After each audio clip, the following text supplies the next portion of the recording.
From my discourse with Mr. Lloyd, and from the above-reported conference between Bessie and Abbot, I gathered enough of hope to suffice as a motive for wishing to get well. A change seemed near. I desired and waited it in silence. It tarried, however. Days and weeks passed. I had regained my normal state of health, but no new allusion was made to the subject over which I brooded. Mrs. Reed surveyed me at times with a severe eye, but seldom addressed me. Since my illness, she had drawn a more marked line of separation than ever between me and her own children, appointing me a small closet to sleep in by myself, condemning me to take my meals alone, and pass all my time in the nursery, while my cousins were constantly in the drawing-room. Not a hint, however, did she drop about sending me to school. Still, I felt an instinctive certainty that she would not long endure me under the same roof with her, for her glance, now more than ever, when turned on me, expressed an insuperable and rooted aversion. Eliza and Georgiana, evidently acting according to orders, spoke to me as little as possible. John thrust his tongue in his cheek whenever he saw me, and once attempted chastisement, but as I instantly turned against him, roused by the same sentiment of deep ire and desperate revolt which had stirred my corruption before, he thought it better to desist, and ran from me, tittering execrations and vowing I had burst his nose. I had indeed levelled at that prominent feature as hard a blow as my knuckles could inflict, and when I saw that either that or my look daunted him, I had the greatest inclination to follow up my advantage to purpose. But he was already with his mamma. I heard him in a blubbering tone commence the tale of how that nasty Jane Eyre had flown at him like a mad cat. He was stopped rather harshly. "Don't talk to me about her, John. I told you not to go near her. She is not worthy of notice. I do not choose that either you or your sisters should associate with her." Here, leaning over the banister, I cried out suddenly, and without at all deliberating on my words, "They are not fit to associate with me." Mrs. Reed was rather a stout woman, but on hearing this strange and audacious declaration, she ran nimbly up the stair, swept me like a whirlwind into the nursery, and crushing me down on the edge of my crib, dared me in an emphatic voice to rise from that place or utter one syllable during the remainder of the day. "What would Uncle Reed say to you if he were alive?" was my scarcely voluntary demand. I say scarcely voluntary, for it seemed as if my tongue pronounced words without my will consenting to their utterance. Something spoke out of me over which I had no control. "What?" said Mrs. Reed under her breath. Her usually cold, composed grey eye became troubled with a look like fear. She took her hand from my arm and gazed at me, as if she really did not know whether I were child or fiend. I was now in for it. "My Uncle Reed is in heaven, and can see all you do and think, and so can Papa and Mamma. They know how you shut me up all day long, and how you wish me dead." Mrs. Reed soon rallied her spirits. She shook me most soundly, she boxed both my ears, and then left me without a word. Bessie supplied the hiatus by a homily of an hour's length, in which she proved beyond a doubt that I was the most wicked and abandoned child ever reared under a roof. I half believed her, for I felt indeed only bad feelings surging in my breast. November, December, and half of January passed away. Christmas and the New Year had been celebrated at Gateshead with the usual festive cheer.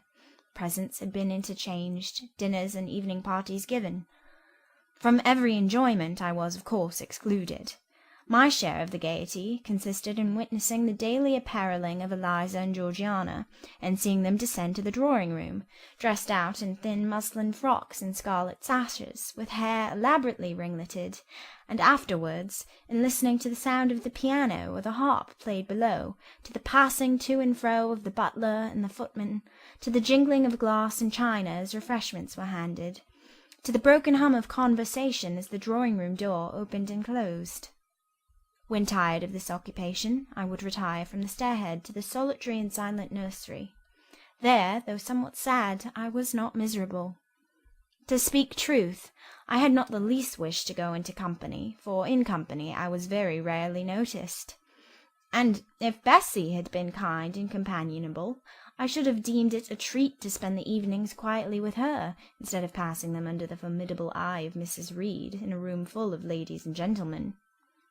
But Bessie, as soon as she had dressed her young ladies, used to take herself off to the lively regions of the kitchen and housekeeper's room, generally bearing the candle along with her. I then sat with my doll on my knee till the fire got low, glancing round occasionally to make sure that nothing worse than myself haunted the shadowy room. And when the embers sank to a dull red, I undressed hastily, tugging at knots and strings as best I might, and sought shelter from cold and darkness in my crib. To this crib I always took my doll. Human beings must love something, and in the dearth of worthier objects of affection I contrived to find a pleasure in loving and cherishing a faded graven image, shabby as a miniature scarecrow. It puzzles me now to remember with what absurd sincerity I doted on this little toy, half fancying it alive and capable of sensation. I could not sleep unless it was folded in my nightgown, and when it lay there safe and warm, I was comparatively happy, believing it to be happy likewise. Long did the hours seem while I waited the departure of the company, and listened for the sound of Bessie's step on the stairs. Sometimes she would come up in the interval to seek her thimble or her scissors, or perhaps to bring me something by way of supper, a bun or a cheesecake. Then she would sit on the bed while I ate it, and when I had finished, she would tuck the clothes round me, and twice she kissed me, and said, "Good night, Miss Jane." When thus gentle, Bessie seemed to me the best, prettiest, kindest being in the world, and I wished most intensely that she would always be so pleasant and amiable, never push me about, or scold, or task me unreasonably, as she was too often wont to do. Bessie Lee must, I think, have been a girl of good natural capacity, for she was smart in all she did, and had a remarkable knack of narrative. So at least I judge from the impression made on me by her nursery tales. She was pretty, too, if my recollections of her face and person are correct. I remember her as a slim young woman, with black hair, dark eyes, very nice features, and good clear complexion. But she had a capricious and hasty temper, and indifferent ideas of principle or justice. Still, such as she was, I preferred her to any one else at Gateshead Hall. It was the 15th of January, about 9 o'clock in the morning. Bessie was gone down to breakfast. My cousins had not yet been summoned to their mamma. Eliza was putting on her bonnet and warm garden coat to go and feed her poultry, an occupation of which she was fond, and not less so of selling the eggs to the housekeeper and holding up the money she thus obtained. She had a turn for traffic, and a marked propensity for saving, shown not only in the vending of eggs and chickens, but also in driving hard bargains with the gardener about flower roots, seeds, and slips of plants, that functionary having orders from Mrs. Reed to buy of his young lady all the products of her parterre she wished to sell. And Eliza would have sold the hair off her head if she could have made a handsome profit thereby. As to her money, she first secreted it in odd corners, wrapped in a rag or an old curl paper, but some of these hoards having been discovered by the housemaid, Eliza, fearful of one day losing her valued treasure, consented to entrust it to her mother at a usurious rate of interest, 50 or 60%, which interest she exacted every quarter, keeping her accounts in a little book with anxious accuracy. Georgiana sat on a high stool, dressing her hair at the glass, and interweaving her curls with artificial flowers and faded feathers, of which she had found a store in a drawer in the attic. I was making my bed, having received strict orders from Bessie to get it arranged before she returned, for Bessie now frequently employed me as a sort of under-nursery maid, to tidy the room, dust the chairs, etc. Having spread the quilt and folded my nightdress, I went to the window-seat to put in order some picture-books and doll's-house furniture scattered there.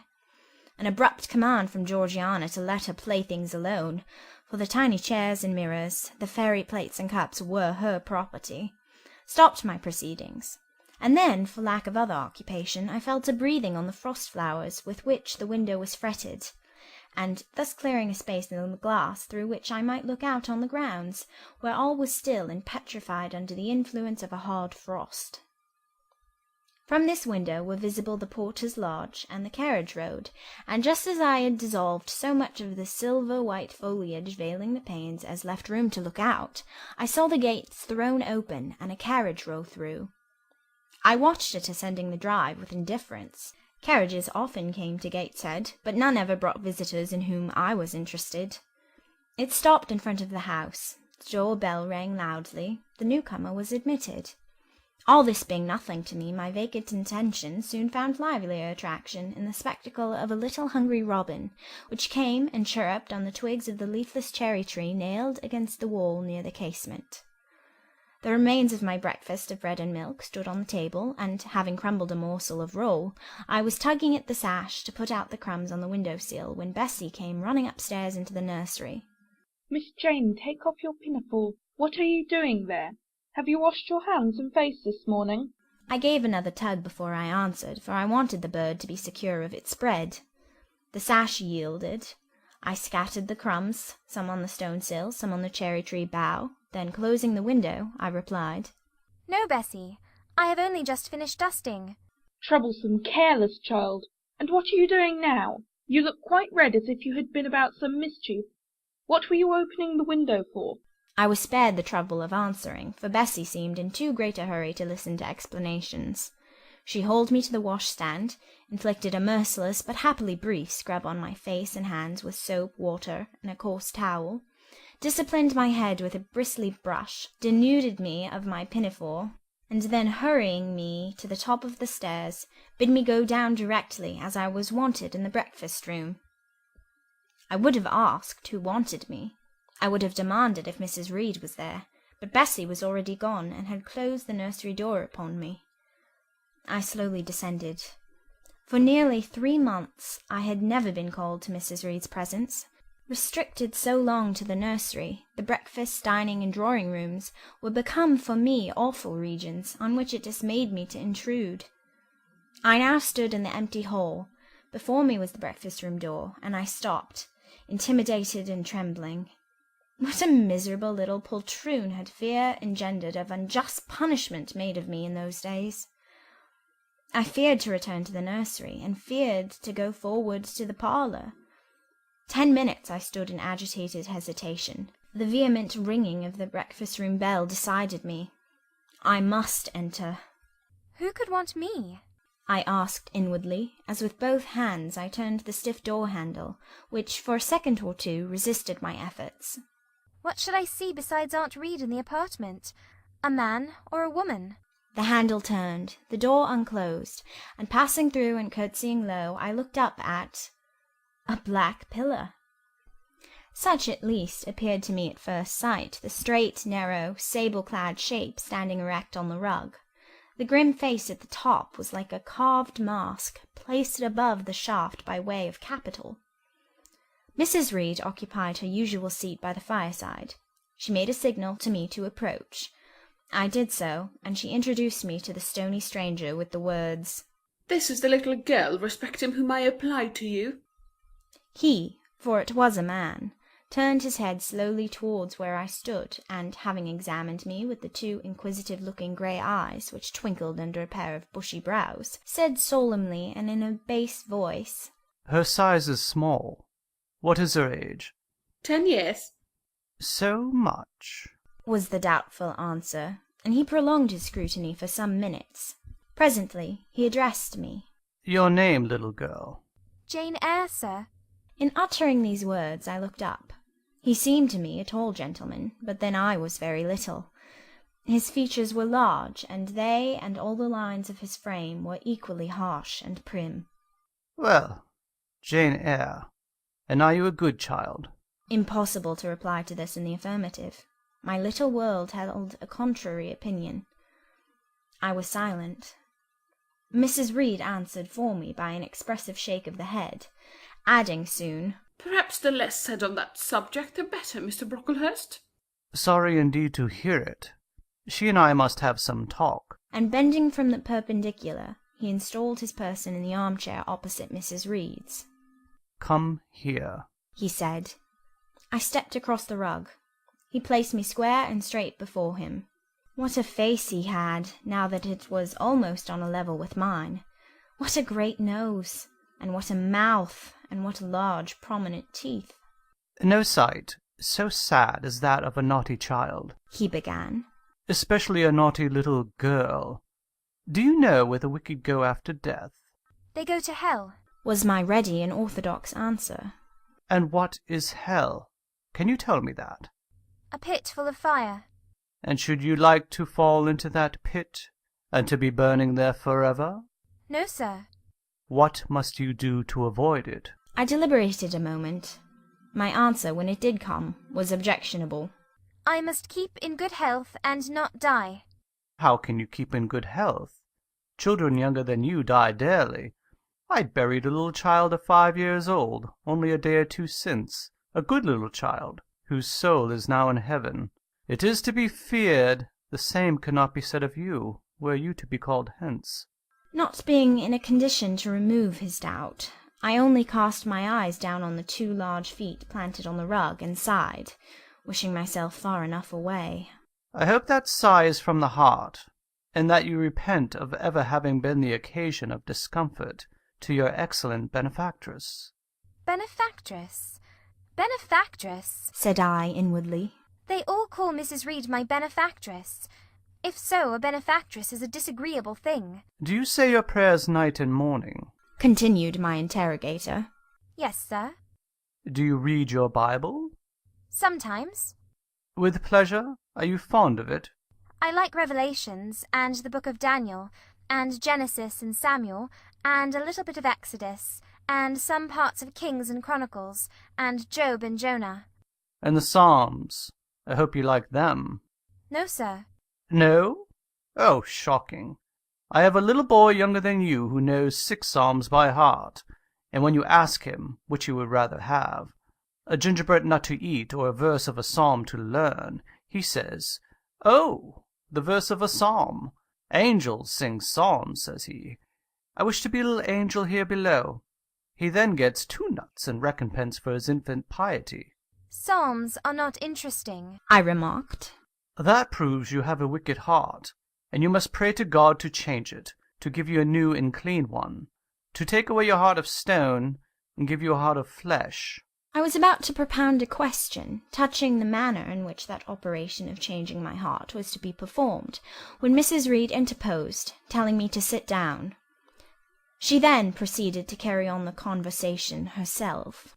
Mr. Brocklehurst, I believe I intimated in the letter which I wrote to you 3 weeks ago that this little girl has not quite the character and disposition I could wish.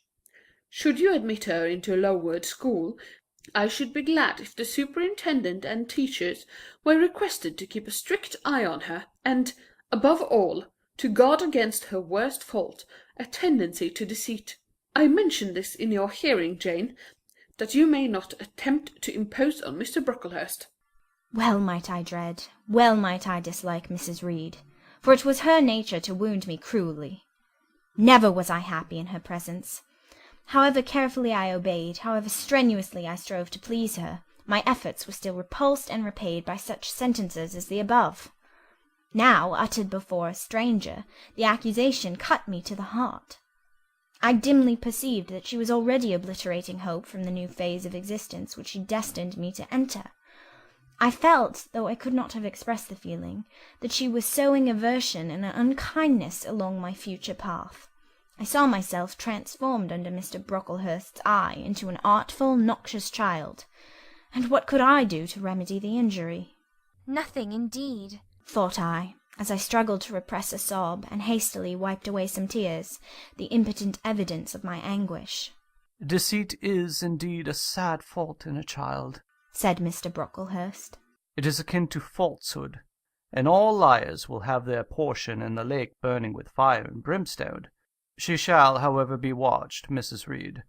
I will speak to Miss Temple and the teachers. I should wish her to be brought up in a manner suiting her prospects, continued my benefactress. To be made useful, to be kept humble. As for the vacations, she will, with your permission, spend them always at Lowood. Your decisions are perfectly judicious, madam, returned Mr. Brocklehurst. Humility is a Christian grace, and one peculiarly appropriate to the pupils of Lowood. I therefore direct that especial care be bestowed on its cultivation amongst them. I have studied how best to mortify in them the worldly sentiment of pride, and only the other day I had a pleasing proof of my success. My second daughter, Augusta, went with her mamma to visit the school, and on her return she exclaimed, "Oh, dear papa, how quiet and plain all the girls at Lowood look, with their hair combed behind their ears, and their long pinafores, and those little holland pockets outside their frocks. They are almost like poor people's children. And," said she, "they look at my dress and mamma's as if they had never seen a silk gown before." This is the state of things I quite approve, returned Mrs. Reed. Had I sought all England over, I could scarcely have found a system more exactly fitting a child like Jane Eyre. Consistency, my dear Mr. Brocklehurst. I advocate consistency in all things. Consistency, madam, is the first of Christian duties, and it has been observed in every arrangement connected with the establishment of Lowood. Plain fare, simple attire, unsophisticated accommodations, hardy and active habits, such is the order of the day in the house and its inhabitants. Quite right, sir. I may then depend upon this child being received as a pupil at Lowood, and there being trained in conformity to her position and prospects? Madam, you may. She shall be placed in the nursery of chosen plants, and I trust she will show herself grateful for the inestimable privilege of her election. I will send her then as soon as possible, Mr. Brocklehurst, for I assure you I feel anxious to be relieved of a responsibility that was becoming too irksome. No doubt, madam. And now I wish you good morning. I shall return to Brocklehurst Hall in the course of a week or two. My good friend the Archdeacon will not permit me to leave him sooner. I shall send Miss Temple notice that she is to expect a new girl, so that there will be no difficulty about receiving her. Good-bye. Good-bye, Mr. Brocklehurst. Remember me to Mrs. and Miss Brocklehurst, and to Augusta and Theodore, and Master Broughton Brocklehurst. I will, madam. Little girl, here's a book entitled The Child's Guide. Read it with prayer, especially that part containing an account of the awfully sudden death of Martha G., a naughty child addicted to falsehood and deceit.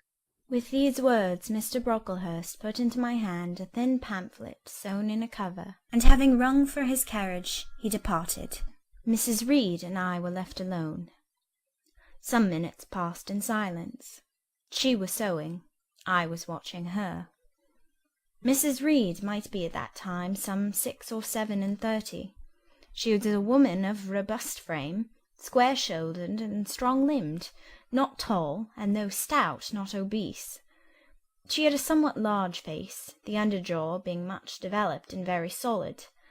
Her brow was low, her chin large and prominent, mouth and nose sufficiently regular.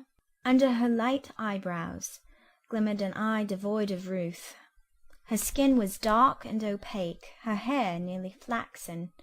Her constitution was sound as a bell. Illness never came near her. She was an exact, clever manager. Her household and tenantry were thoroughly under her control. Her children only at times defied her authority, and laughed it to scorn. She dressed well, and had a presence and port calculated to set off handsome attire. Sitting on a low stool, a few yards from her armchair, I examined her figure. I perused her features. In my hand I held the tract containing the sudden death of the liar, to which narrative my attention had been pointed as to an appropriate warning. What had just passed, what Mrs. Reed had said concerning me to Mr. Brocklehurst, the whole tenor of their conversation was recent, raw, and stinging in my mind. I had felt every word as acutely as I had heard it plainly, and a passion of resentment fomented now within me. Mrs. Reed looked up from her work. Her eye settled on mine. Her fingers at the same time suspended their nimble movements. Go out of the room. Return to the nursery, was her mandate.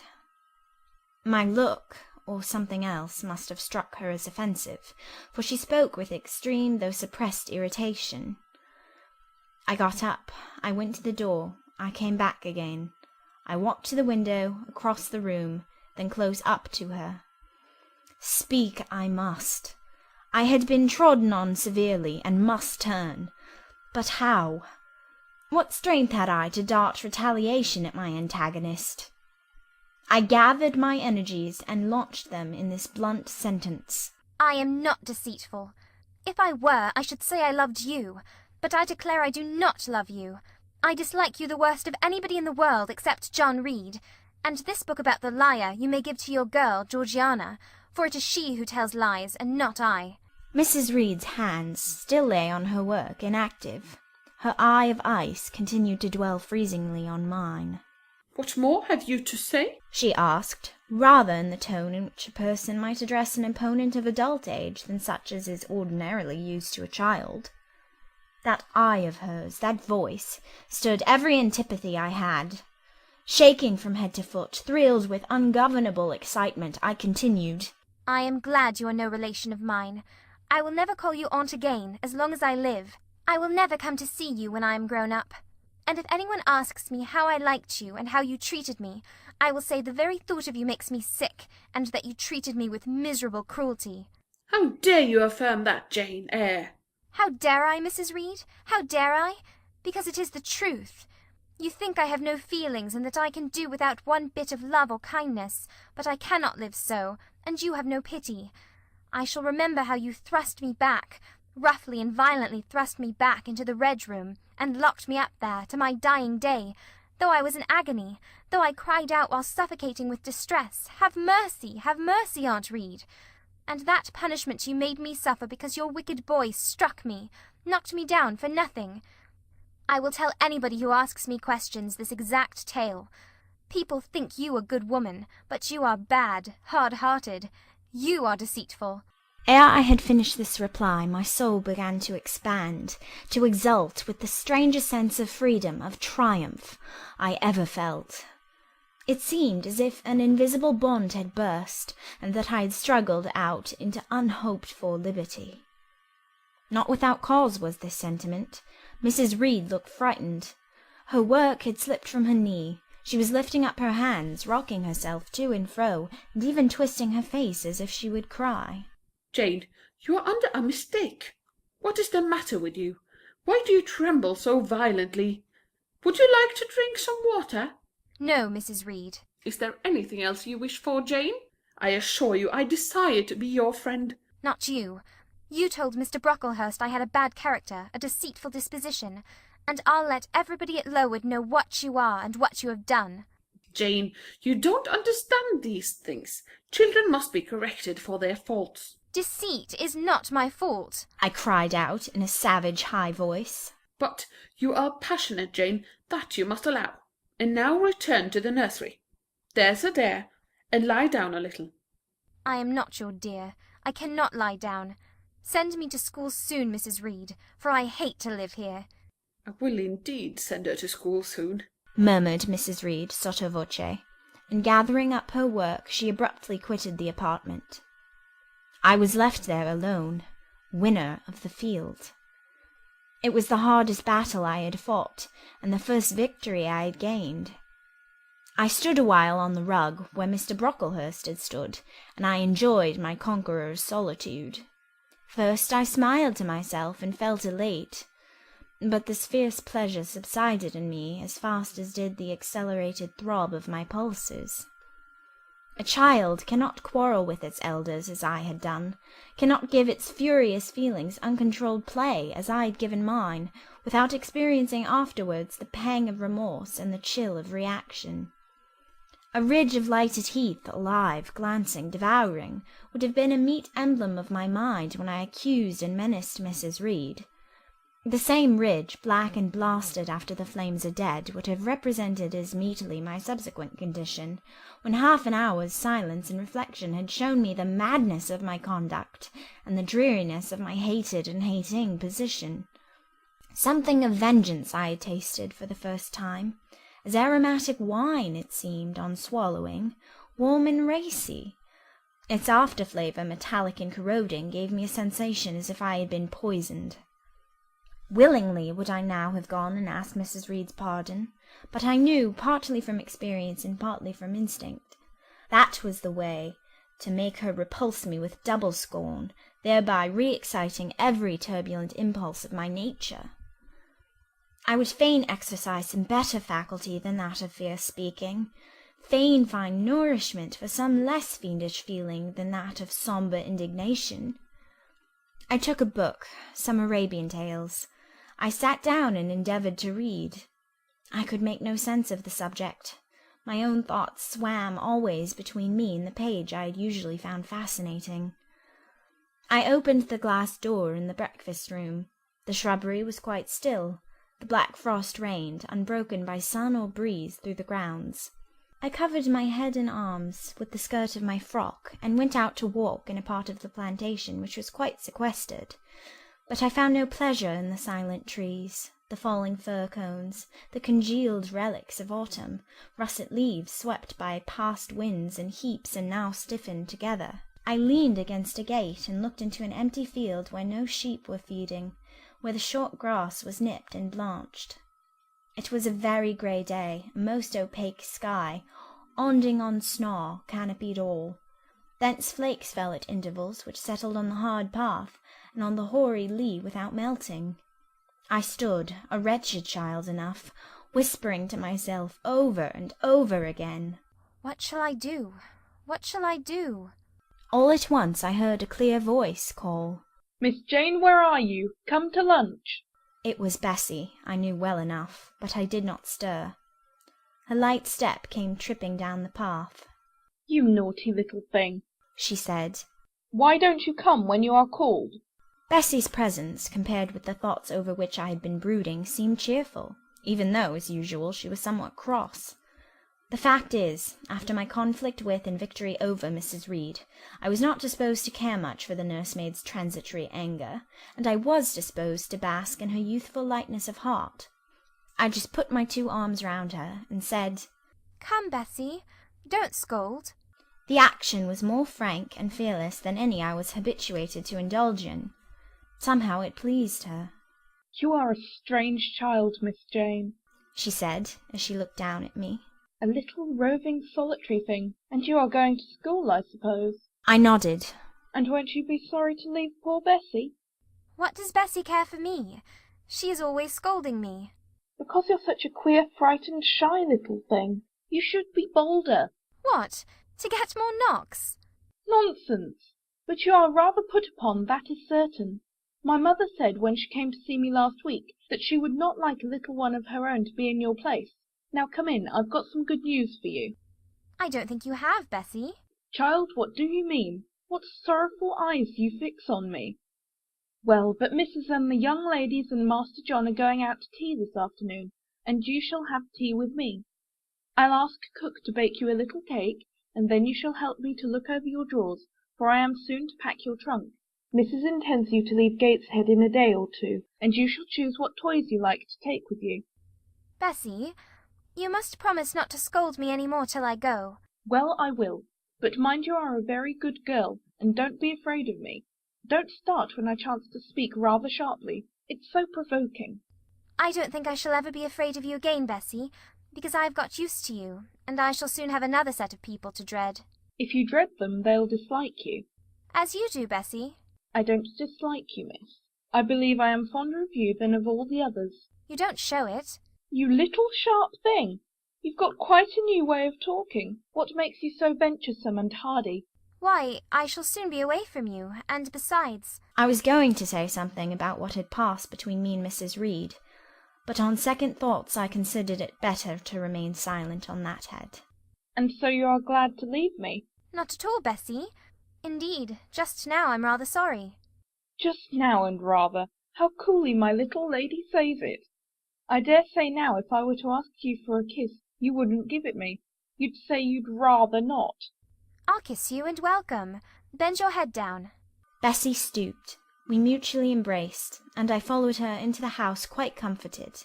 That afternoon lapsed in peace and harmony, and in the evening Bessie told me some of her most enchanting stories, and sang me some of her sweetest songs. Even for me life had its gleams of sunshine. End of chapter 4.